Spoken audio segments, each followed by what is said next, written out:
ہمارے دو دشمن ہیں جو ہمیں جادہ مستقیم سے ہٹانے کے لیے دن رات کوشاں ہیں، ایک نفس اور دوسرا شیطان۔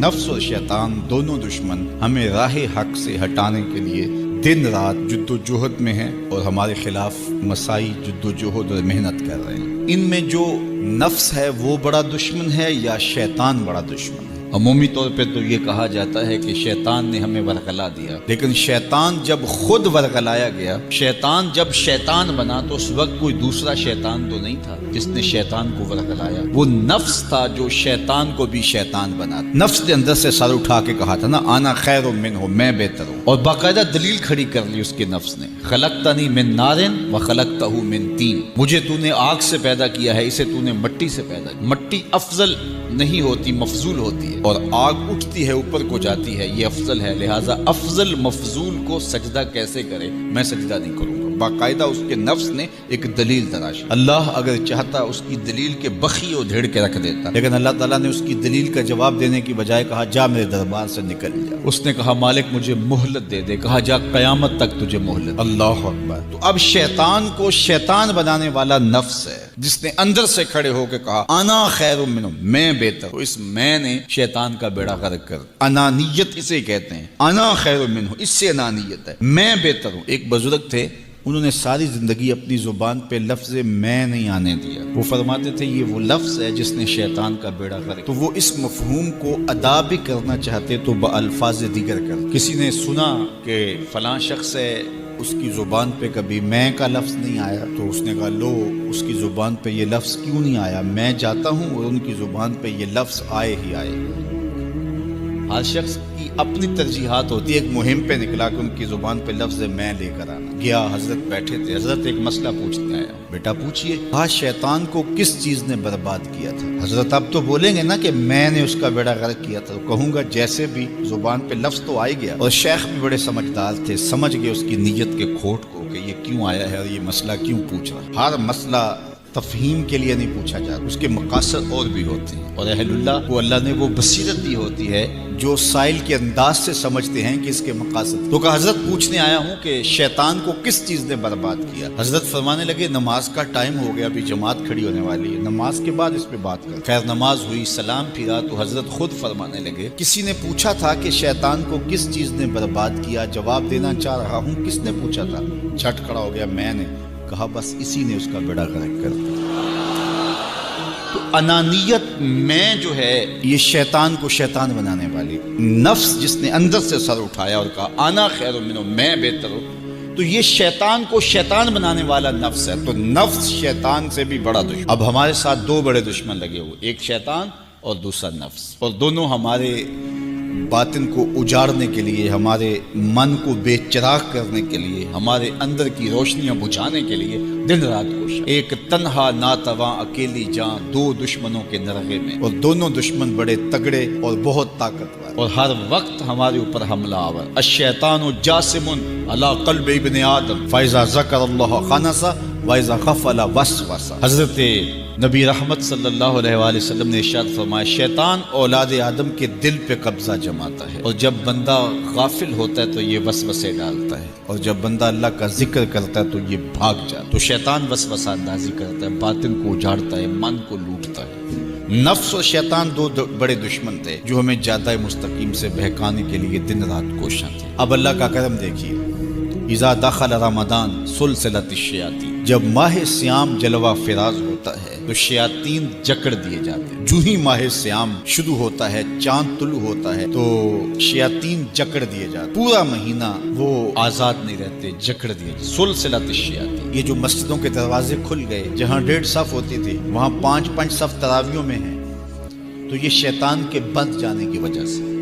لیکن مہنگائی کا طوفان ہے، بد نگاہی ہے، بد تہذیبی ہے، جھوٹ ہے، دیگر امور بد بھی جاری ہیں، یہ نفس کے موجود ہونے کی۔ نیکی کا ماحول پیدا ہوا یہ شیطان کے بند جانے کی وجہ، لیکن ہماری برائیاں بدستور موجود ہیں یہ نفس کے موجود ہونے کی وجہ سے۔ اب ہمارے لیے آسانی یہ ہو گئی کہ دو دشمن تھے جن کا ہمارے سے مقابلہ تھا، ایک نفس اور دوسرا شیطان۔ ہمارے لیے یہ سہولت ہو گئی کہ ہمارا ایک دشمن باندھ دیا گیا۔ اب دشمن ایک ہے جس سے ہم نے ماہ سیام میں، اور وہ دشمن کون سا ہے؟